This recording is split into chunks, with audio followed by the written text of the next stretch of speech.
여러분 안녕하십니까. 오늘이 2025년 7월 13일 일요일 날이죠. 오전 9시 29분을 지나가고 있습니다.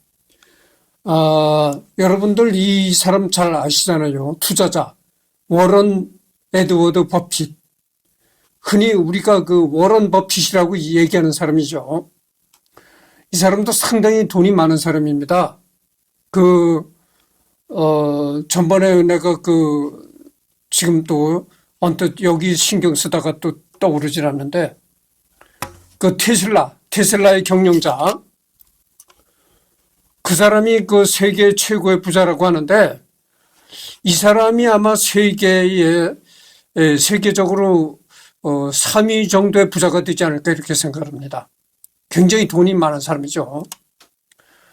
캔사스 대학교에서 강연 중인 워런 버핏. 1930년 8월 30일 94세다. 그러니까 1930년 8월 30일에 태어났는데 현재 94세다 이 말이죠. 미국 네브래스카주 오마하에서 태어났다. 네브래스카주 오마하에서 태어났다.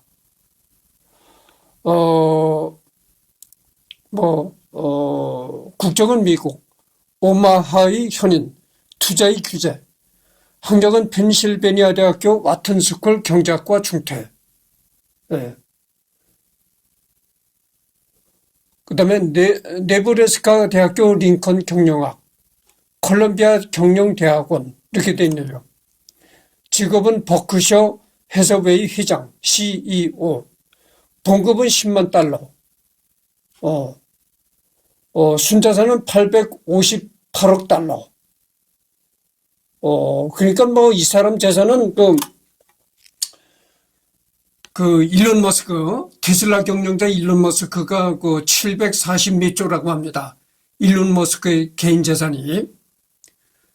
그러니까 이 사람도 한 300조 이상은 되지 않을까 이렇게 생각합니다. 엄청난 재산이죠.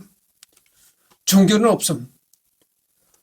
그 다음에 불가지론이란 생각을 가지고 있는데, 불가지론은 몇몇 명제, 대부분 신의 존재에 대한 신학적 명제의 진위 여부를 알 수 없다고 보는 철학적 관점, 또는 사물의 본질은 인간에 있어서 인식 불가능하다는 철학적 관점이다.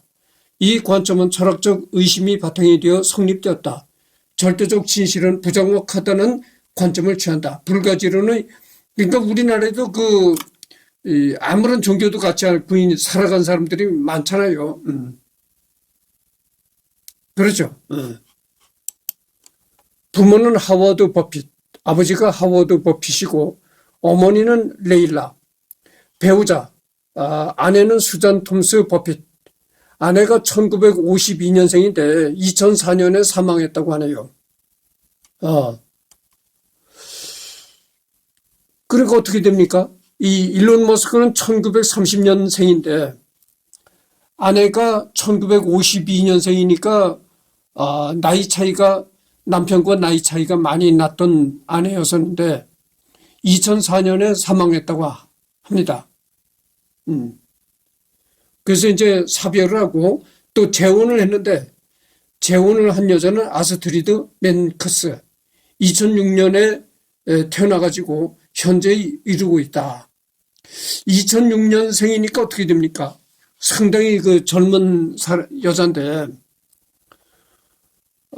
돈이 많으니까 돈이 많으면 얼마든지 이렇게 젊고 아름다운 여자를 얼마든지 꿰찰 수가 있는 거죠. 그렇잖아요. 나이가 무슨 상관이 있겠어요. 육체적으로 일을 해서 벌어먹는 사람도 아니고, 돈을 낳고, 이 사람 별명이 뭡니까? 투자의 귀재라고 하잖아요. 워런 버핏이. 그러니까 자기도 물론 기업을 운영하겠지만 또 이 사람이 재산이 많아가지고 다른 기업에다가 주식 투자를 엄청나게 하는 거죠. 이제 투자의 규제라는 별명답게 이 사람이 다른 회사의 주식에 투자를 해가지고 엄청난 이문을 남기는 사람입니다.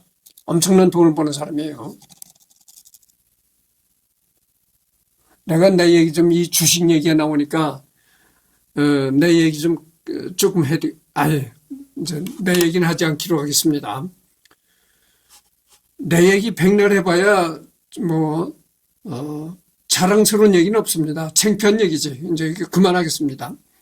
자녀는 수잔 앨리스 버핏 딸이 있고, 하워드 그란 버핏 아들이 있고, 피터 앤드류 버핏 아들이 있다. 그러니까 아들 둘에 딸 하나다. 친척은 하워드 워런 버핏 손자, 도리스 버핏 자매. 그다음에 서명은 사인은 이렇게 한다는 거죠. 웹사이트. 이게 워런 버핏의 웹사이트라고 합니다.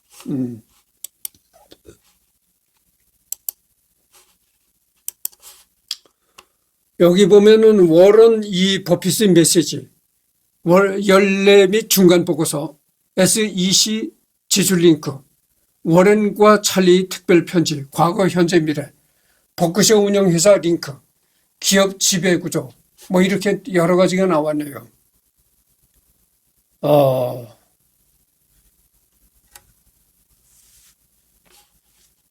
그 다음에 뭐, 워런 이 버핏의 이 버크셔 주식 기부 약속 관련 편지라고 나와 있네요. 여기 보면은 빈 엘 멜린다 게이츠 재단, 수잔 톰스 버핏 재단, 뭐 하워드 지 버핏 재단, 셔우드 재단, 노보 재단, 뭐 이렇게 쭉쭉 나옵니다.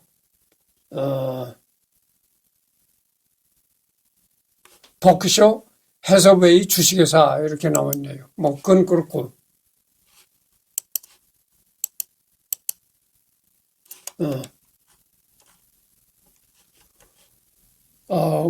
워렌 에드워드 버핏 1930년 8월 30일에 태어나서 현재까지 생존해 있다.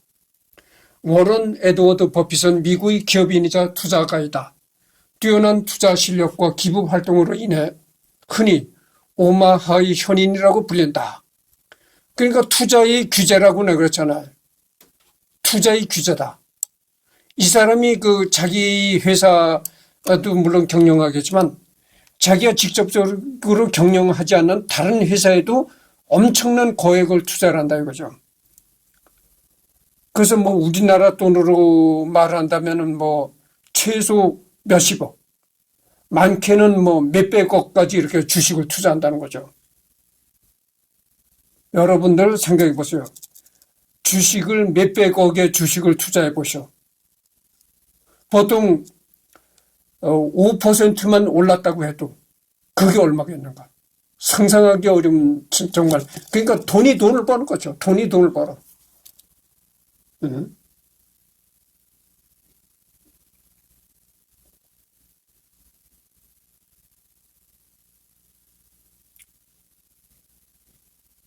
참 이게 참 엄청난 겁니다.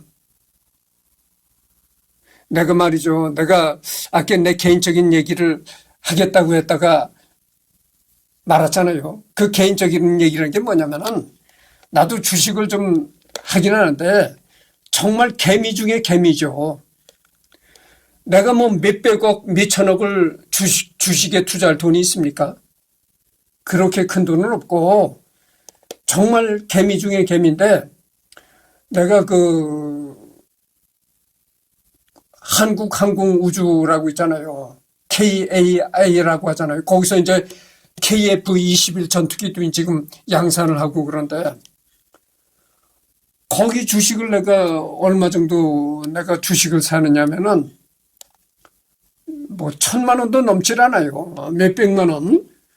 보통 한 지금도 내가 900만 원인가 그 주식을 지금 900만 원이래야 900만 원을 거기다 투자를 했다고 해봐야 주식이 한 110 몇 주 지금 가지고 있거든요. 그 한국항공우주 산업의 주식을 내가 한 110 몇 주를 가지고 있는데 그러니까 그 110 몇 주가 한 800만 원, 900만 원 총 액수가 됩니다. 그러니까 800만 원 정도, 900만 원 정도의 액수를 항공우주 산업에다 투자를 하고 있다 이런 얘기죠. 정말 개미 중에 개미죠. 아주 그러니까 소액으로 뭐 큰 돈을 벌겠다 이런 생각을 하는 것이 아니고 큰 돈을 벌겠다고 하면은 이 워런 버핏처럼 몇백억, 몇천억을 투자를 해야 되는 거죠. 그래야 뭐 돈을 벌고 자시고 하는 것이지. 근데 그렇게 800만 원, 900만 원 정도로 한국 항공우주산업 주식을 사는데 어느 날 딱 이렇게 접속해 보면은 막 20만 원이 올라갈 때도 있어. 10만 원, 20만 원 올라갈 때도 있다 이거죠. 그럼 또 팔아. 그러면 10만 원, 20만 원을 버는 거잖아요. 이런 얘기하면 그럴 거야. 야, 이승열이 저거 진짜 찌질한 놈이로구나. 이렇게 욕할 사람들이 분명히 있을 거예요. 아니 끝까지 10만 원, 20만 원을 벌겠다고 주식 투자를 하느냐. 야, 저거 참 찌질한 놈이로구나. 이렇게 나를 욕할 사람이 있을 거예요. 분명히 있으리라고는 생각합니다. 여러분 10만 원, 20만 원 누가 그냥 줍니까? 여러분들 땅을 파보시오. 땅을 100m를 파봐라 이런 얘기예요. 100m를 파봐도 100원 한 장 나옵니까? 안 나오는 거예요. 10만 원, 20만 원을 우습게 하는 사람은 10만 원, 20만 원 때문에 눈물을 흘릴, 피눈물 흘릴 일이 생기는 겁니다.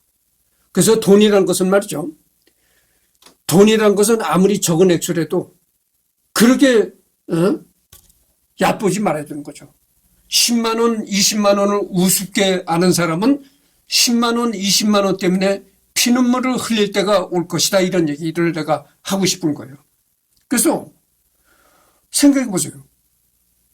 평소 한 800만 원, 900만 원을 한국 항공우주산업에다 투자를 했는데 800만 원, 900만 원의 그 주식을 구입을 해서 110주를 가지고 있는데 어떤 때 열어보면 접속해 보면 10만 원, 20만 원이 올라가 있다 이거예요. 그래서 팔아버려. 팔았다가 또 이제 야금야금 또 사들이고 하는데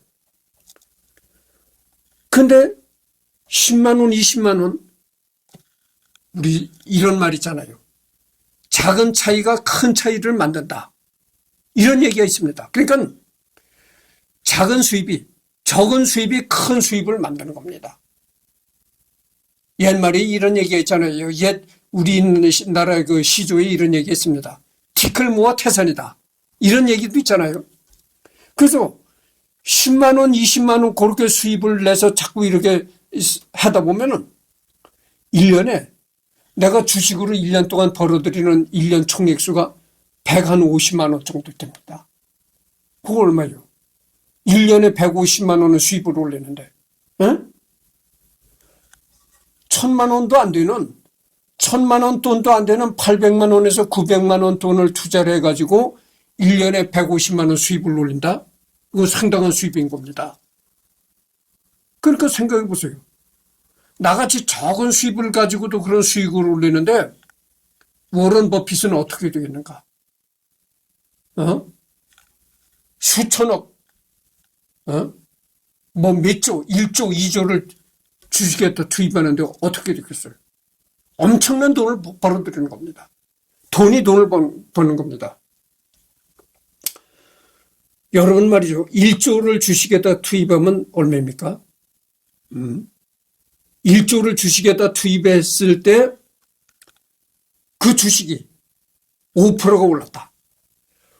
5%만 올려도 얼마입니까? 5%만 올라도 1조에 5%면 내가 뭐 계산을 잘 계산하는데 얻어가지고 그런데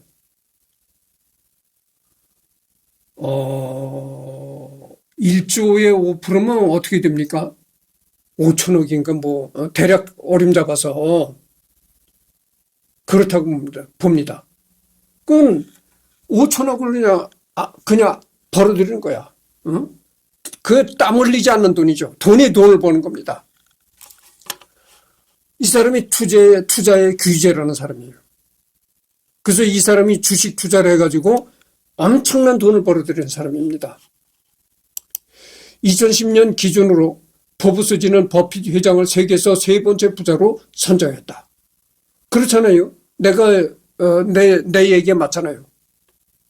첫 번째 부자는 일론 머스크고, 이 사람이 세계에서 이제 세 번째 부자로, 선정이 됐다 이거죠. 포브스지라는 거기서 버핏 회장을 세계에서 세 번째로 부자로, 선정했다는 겁니다. 2020년 기준으로 버핏은 29억 달러, 약 3조 5천억의 상당의 버크셔 해서웨이 주식을 자선단체에 기부하며 자산이 감소했다. 여러분, 3조 5천억 원을 버크셔 해서웨이 주식을, 그러니까 3조 5천억에 해당하는 주식을 자선단체에 기부를 했다는 겁니다. 그러니까 대가 없이 그냥 기부했다는 거예요. 그 돈을 대가를 바라지 않고 그냥 줬다는 거예요. 3조라는 돈을, 3조 5천억 원이라는 돈을 대가를 바라지 않고 그냥 줬다. 3조 5천억 원이라는 그런 어마어마한 돈을 기부를 해도 먹고 사는데 아무런 지장이 없다. 그거 기부해도 나는 떵떵거리고 살아갈 수 있어. 그러니까 이 사람 재산이 얼마가 되는가 상상해 보시오. 이 사람한테는 3조 5천억 원이라는 돈이 껌값에 불과한 거야. 있으나 마나한 돈이야. 그러니까 부담 없이 주는 거야. 부담 없이. 생각해 보세요. 3조 5천억 원이라는 돈을 주고 자기가 거지가 된다, 굶어 죽게 생긴다, 이렇게 되면은 그 돈을 줄 수가 없는 겁니다. 그 돈을 줘도 내가 살아가는 데는 아무 지장이 없어. 그거는 껌값에 불과해. 그 정도가 되니까 이런 돈을 기부를 하는 거예요. 3조라면 어떻게 됩니까? 억이 3조라면은 억이 3만 개가 되어야 된다는 얘기인데, 대단한 겁니다. 버핏은 총자산 규모 692억 달러, 약 83조 1100억 원으로 세계 10위의 이름을 올렸다. 1958년 당시 3만 1,500달러를 주고 산 집에서 아직도 살고 있고, 매일 아침은 3달러가 조금 넘는 맥도날드 아침 메뉴를 해결한다. 이 워런 버핏이 살고 있는 집은 1958년 3만 1,500달러를 주고 산 집에서 아직도 살고 있다는 겁니다. 그러니까 어떻게 되겠어요?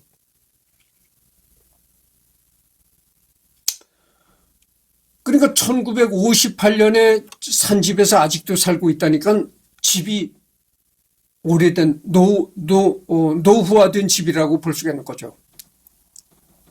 근데 여러분들, 내가 이런 것만 보면 우리나라는 말이죠. 우리나라는 대부분 난림 공사를 많이들 해요. 그래가지고 어디 아파트, 새로 지은 아파트가 말이죠. 벌써 한 20년, 30년만 되면 벌써 재건축 얘기가 나오고 그런다는 거예요. 우리나라는 낡은 아파트라고 이제 재건축 얘기가 나오고 그런다는 거죠. 근데 외국은 그렇지 않아요. 이 외국은 말이죠. 이 100년 정도 되는 집들이 수없이 많습니다. 100년은 보통 집 한 번 지으면 100년은 보통 가는 거예요. 오래된 거는 한 200, 300년까지도 가는 겁니다. 근데 우리나라는 20, 30년만 돼도 벌써 재건축 얘기 나온다. 그러니까 우리나라가 얼마나 난림 공사에다가 그게 많은지 알 수 있는 거죠. 겉만 번더란 거죠. 겉만 번더래. 그래서 1958년이라면 상당한 오래된 세월인데 1958년에 지은 집에서 아직도 살고 있다. 그리고 아침은 어떻게 해결이 되느냐면은, 여러분 맥도날드 햄버거 브랜드로 유명하잖아요. 맥도날드 햄버거를 사 먹는다는 거죠. 여러분 햄버거가 비싸봐요. 얼마나 비싸겠어요. 한 뭐 햄버거가 비싸다고 해봐야 5,000원, 8,000원 그렇잖아요. 그걸로 아침을 때운다는 거예요. 세계의 최고 값부가 그 햄버거로 아침을 때우고 있다. 그렇게 세계 값부지만 검소한 삶을 살지만 자선재단을 설립해 막대한 돈을 기부하고 있고 소득 불평등 문제를 해결하기 위한 방안으로 부자 증세를 주장한다.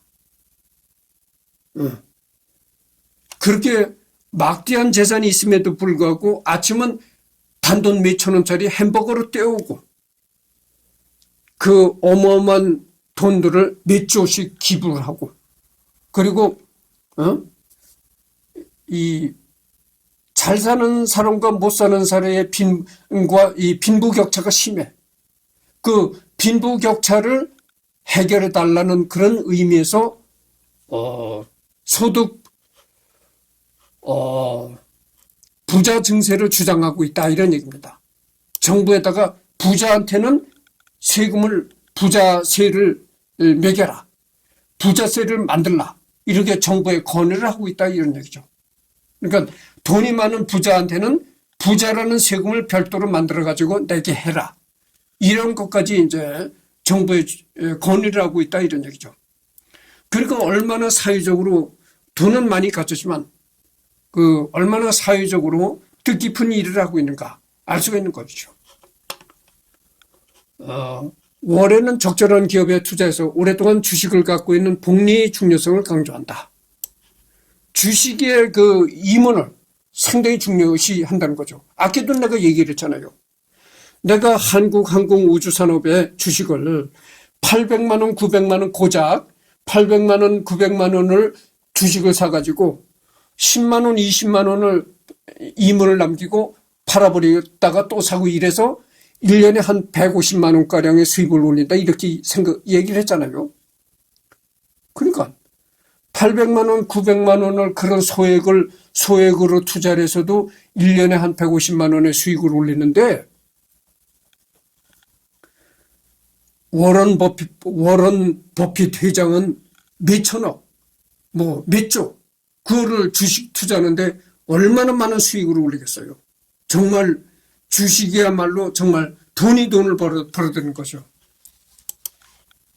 올해는 인터뷰에서 나는 오랫동안 노드셀러 기법을 권해왔고 그 모델이 투자에 가장 적절한 것 같다고 말했다. 노드셀러는 구약성서 창세기에 등장하는 속인물로 969년을 살았다고 알려진다. 워렌이 말하는 노드셀러 기법이란 성경에서 가장 오래 산 인물로 알려진 노드셀러처럼 오래도록 안정적인 기업에 긴 시간 투자에 수익을 얻는 투자 방식이 있다. 구약성서 창세기에 등장하는 그 무드셀라,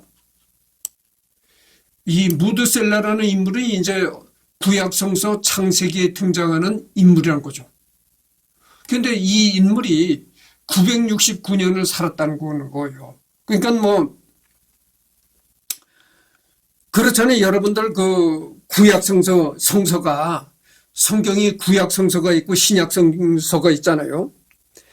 구약 성경이라는 건 뭐냐면은 예수가 출현하기 전에, 예수가 나타나기 전의 시대의 성경이 이제 구약이고 예수가 나타나서 예수가 이제 활동을 한 그런 성경이 신약이죠. 그래서 구약과 신약으로 나눠지는데 이 무드셀라라는 인물은 구약 성서에 등장하는 인물인데 969년을 살았다는 거죠. 물론 성경이라는 것이 이렇게 신화적인 그런 얘기니까 969년이라면 어떻게 됩니까? 거의 1000년이잖아요. 여러분들 내가 얘기하고 싶은 게 세계에서 가장 장수한 사람이 몇 살까지 살았는 줄 아십니까? 121살인지 그렇게 살았어요. 세계에서 제일 장수한 사람이. 그런 걸 보십시오. 지금요, 이 과학의 발달로, 현대의학의 발달로 이 노화를 되돌리는, 노화도 하나의 질병이라고 보는 거예요. 노화라는 게 자연스러운 자연 현상이 아니고 노화도 하나의 질병이다. 질병이란 측면에서 노화를 치료하자. 이런 그 연구가 계속되고 있는 거예요. 그래서 지금 세계에서 최장수한 사람이 124살까지 살다 죽었다. 이걸 보십시오.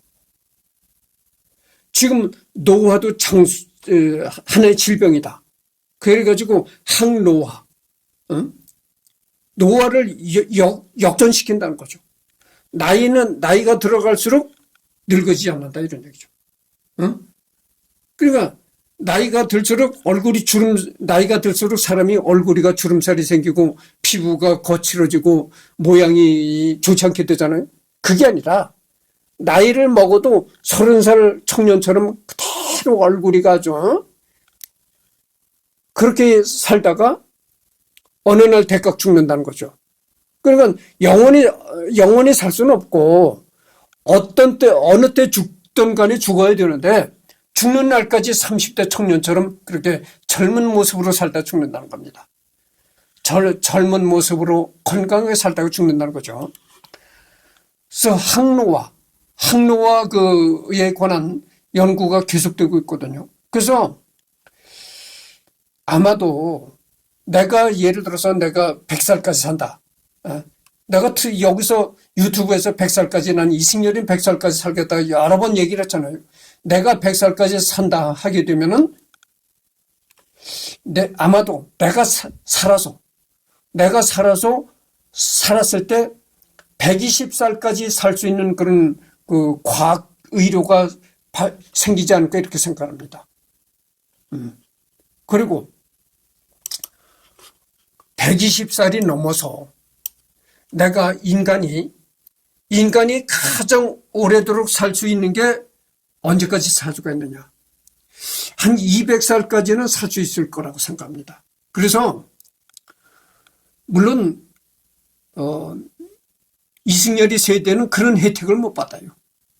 그러니까 방금 전에도 내가 얘기했지만 내가 오래 산다면은 내가 혜택을 받을 수 있는 거는 120살 그런 혜택은 내가 받을 가능성이 있다 이런 얘기고 내의 후대 그러니까 지금 갓 태어나는 어린 아이 그런 애들은 200살까지 살 수 있는 과학의 혜택을 받을 수가 있을 가능성이 많습니다. 그래서 여러분들 앞으로 그 후대에 지금 갓난 아이로 태어난 애들은 200살까지도 살 수 있는 그런 시대가 도래할 것입니다. 이거는 내가 거짓말이 아닙니다. 200살까지도 가능하다는 거예요. 200살 이상은 자신을 못하지만 충분히 200살까지는 사람이 장수할 수 있다. 이런 얘기입니다.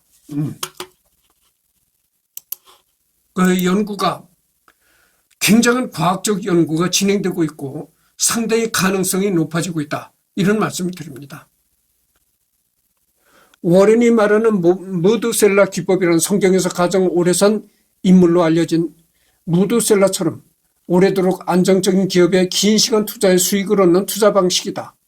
워렌은 10살 때 $1,000도 수익률 10%의 복리를 적용하면 10년 뒤엔 $2,600, 50년 뒤면 $11만 7,400가 된다는 걸 깨달았다며 돈을 이렇게 버는 거구나 하고 혼자 감탄했다고 말했다.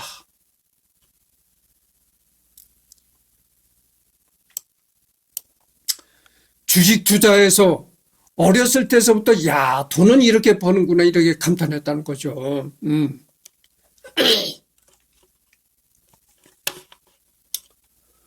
2006년에는 본격적인 기부를 시작한다.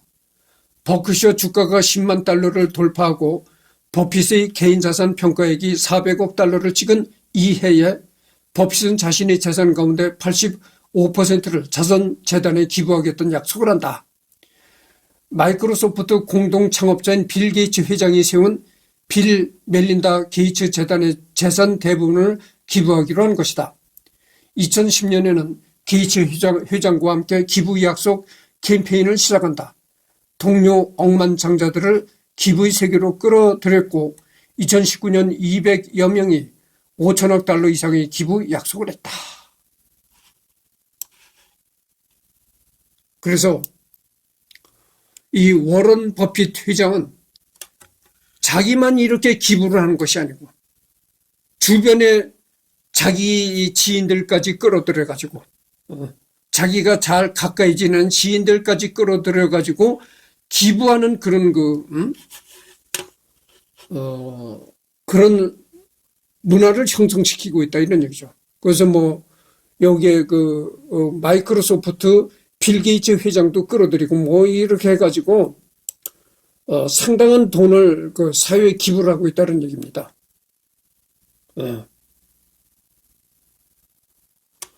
그래서 보면은 뭐 경영학, 경제학 이런 거를 전공했네요. 그 이제 생애를 봅시다. 어린 시절. 워렌 어떻게 태어났는가 이런 걸 한번 보도록 합시다. 워렌 버핏은 1930년 8월 30일 네브래스카주 오마하에서 사업가이자 정치인인 하워드 버핏과 라일라 부부의 3남매 중 둘째로 태어났다. 아버지 하워드는 버핏이 6살 때 주식통장을 선물해 돈에 눈뜨게 했다. 그러니까 워런 버핏 회장의 아버지는 버핏이 6살 어린 애였을 때 주식통장을 그 6살 먹은 어린애 아들한테 선물했다는 거죠. 그러니까 일찌감치 돈에 눈뜨게 했다. 경제에 눈을 뜨게 했다. 돈 없으면 죽는다. 돈을 벌어라. 돈을 벌어야 사회에 빛과 소금의 역할도 할 수가 있다. 이런 거를 꾸준히 교육을 시켰다 이거죠. 어려서부터 돈에 눈뜨게 했다 이겁니다. 어릴 때부터 숫자, 계산에 천재적인 재능을 보였다. 워런은 어릴 적부터 돈에 관심이 많았고 할아버지 슈퍼마켓에서 코카콜라나 껌을 사 팔았다. 또 버핏은 7살 때 오마 공립도서관에서 빌려온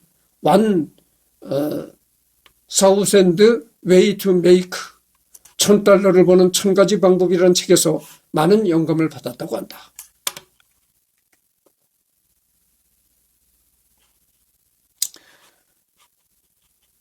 어렸을 때서부터 할아버지 슈퍼마켓에서 할아버지가 운영하는 그런 슈퍼마켓에서 콜라나 껌을 사가지고 그것을 또 되팔았다고 합니다. 거기다 약간 이문을 남겨가지고 되팔았다. 버핏은 로즈힐 초등학교에서 교육을 시작했다.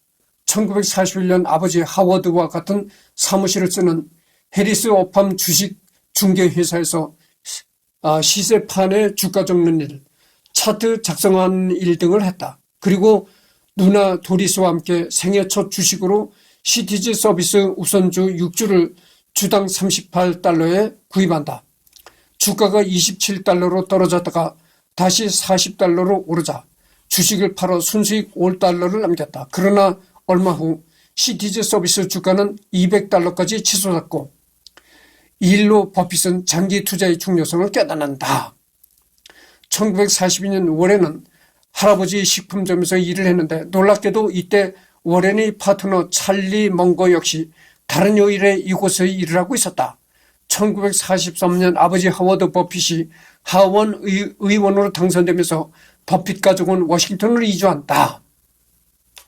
내가 방금 전에 뭐라고 했나요?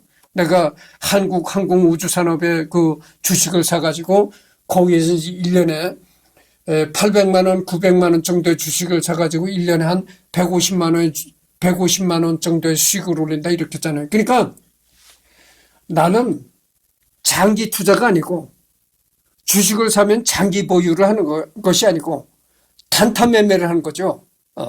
그러니까 뭐 10만 원, 20만 원 오르면 즉시 팔아버리고 이렇게 아주 단타 매매를 하는데 여러분들 나는 워낙 개미 중에 개미고 소액을 투자하니까 세금이 붙는지 안 붙는지는 자세히 내가 모르겠는데 그렇게 아주 적은 액수를 투자하는 개미한테는 별 세금이 안 붙는다고 난 봅니다. 근데 워렌 버핏과 같이 수천억 몇 조를 투입하는 사람은요, 주식을 사고 팔 때는 세금의 부가 됩니다. 그래서 엄청난 세금이 붙기 때문에 이 단타 매매를 하면 별 소득이 없어요. 그러니까 주식을 샀다가 한 3일 전에 산 주식을 또 되팔아버린다. 이렇게 하면 엄청난 세금이 붙기 때문에 별 소득이 없다 이런 얘기죠. 그래서 이 투자를 하게 되면, 거액을 투자를 하게 되면 장기, 적어도 3년, 뭐 멀리 보면 10년 이상 이렇게 장기 투자를 해야 된다 이런 얘기입니다. 나와 같이 이 단타 매매를 하게 되면은 이 세금으로 다 나간다 이거죠. 근데 나는 원래 이제 소액을 가지고 뭐 취미 삼아 하는 거니까 세금이 붙고 자시고 할 것도 없고 하니까 뭐 단타 매매를 해서 수익을 올린다고 하지, 이렇게 워런 버핏 회장처럼 거액을 투자하는 사람은 단타 매매를 하면 안 됩니다. 왜냐하면 단타 매매를 하게 되면은 세금으로 다 나가는 거예요. 그러니까 이제 적어도 3년, 아무리 빨라도 3년, 적어도 10년 이상을 투자를 해서 수익이 나면 팔아야지, 그래야 세금을 주고선도 뭐 엄청난 수익을 올리는 거지, 단타 매매를 하면 못 쓴다 이런 얘기죠. 이제 재미난 얘기입니다. 버핏은 자신이 30세가 될 때까지 백만장자가 되지 못하면 오마하의 가장 높은 빌딩에서 뛰어내리겠다고 말했다. 아하, 이 참 결심이 대단합니다. 버핏은 어렸을 때 버핏이 뭐라고 결심을 했느냐, 자기가 30살이 될 때까지 백만장자가 되지 못하면 오마하의 가장 높은 빌딩에서 투신자살하겠다.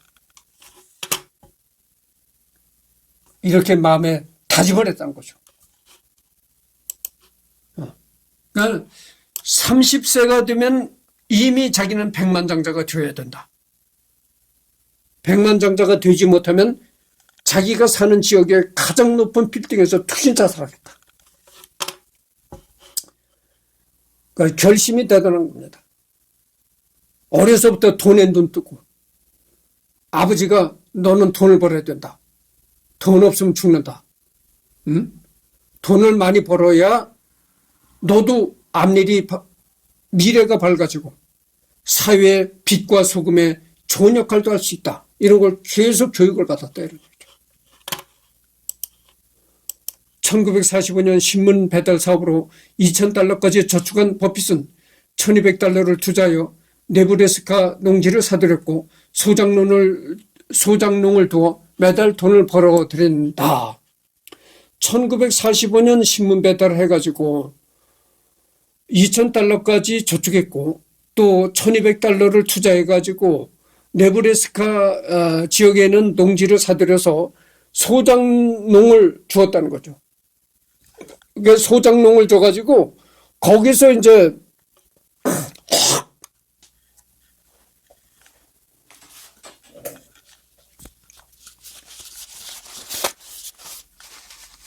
또 매달 소장료를 받으니까 매달 돈을 벌어들였다 이거죠. 올해는 고등학생 친구와 함께 핀볼 게임기를 샀다.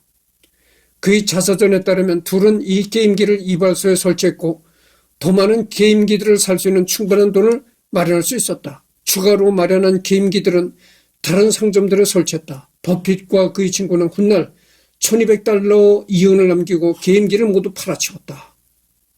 그뿐만이 아니고 그 네브래스카 주에 있는 농지를 사들여서 소장농을 줘서 거기서 수익을 올렸고, 그뿐만이 아니고 게임기, 그때가 이제 게임 초창기였었나 보죠. 게임기를 사들여가지고 여러 상점들 뭐 이런 데다 요소에 배치했다 이거죠. 게임기를. 그들은 그 사업체를 참전 용사에게 팔았다고 한다. 1947년 우드로일슨 고등학교를 졸업한다. 이때 월에는 신문 배달과 핀폴기 대여 사업, 네브래스카 소장농을 통해 $5,000 이상을 모은다. 버핏은 대학에 진학하고 싶지 않았지만 아버지 강요로 펜실베니아에 있는 와튼 금융산업학교에 진학한다. 버핏은 교수님보다 자신이 더 많이 한다고 불평했다고 한다. 원래 버핏은 고등학교를 졸업하고 나는 돈을 벌겠다. 대학을 가지 않겠다. 이렇게 생각을 했는데 아버지가 계속 고집을 부려가지고 아버지 때문에 할 수 없이 대학을 진학했다는 겁니다. 그렇잖아요. 여러분들. 대학 나와봐야 별 볼 일 있습니까? 지나가는 거지도 대학 졸업장을 가지고 있는 세상이다 보니까 어디 뭐 대학 나왔다고 누가 뭐 어디 가서 출세할 수 있는 것도 아니고. 그렇잖아요. 그러니까 자기는 대학을 가지 않고 돈을 벌겠다. 이렇게 주장을 했다는 거예요. 근데 아버지가 아버지의 고집을 꺾지 못해서 할 수 없이 대학에 갔다. 근데 대학에 갔는데도 뭐 교수라는 자가 나와서 뭐 강의를 하는데 들어보니까 자기는 시시하게 들리더라. 그 강의가. 야, 이럴 시간이면 이렇게 쓸데없는 강의를 들을 시간이면 돈을 벌어야 된다. 이런 생각을 했다는 거죠. 사교 클럽의 회원이던 리처드 캔들은 버핏은 와튼 스쿨에서 배운 게 아무것도 없다고 말했는데 그것은 제대로 된 판단이었다고 말했다. 워런은 학교 잡지인 모범적인 미식 축구 팬으로 선정돼 팬픽스의 표지 모델로 나오기도 했다. 네브래스카대로 학교를 편입한 버핏은 하버드 대학원에 낙방한 뒤 자신의 평생 멘토가 된 벤저민 그레이엄 교수로 있던 뉴욕의 컬럼비아대 경영대학원에서 경제학을 공부했다. 그곳에서 벤자민 그레이엄이 개척한 가치투자 개념을 중심으로 투자 철학을 구상했다. 그러니까 어쨌든 간에 뭐 간판은 딱지는 좋은 딱지를 붙였네요. 뉴욕의 컬럼비아대에서 컬럼비아대 경영대학원에서 경제학을 전공했다고 하니까 어쨌든 딱지는 좋은 딱지를 붙였다 이런 얘기죠. 그래서 이제 42분 경과했습니다. 여기까지만 하고 여기서부터는 이제 오후에 하도록 하겠습니다.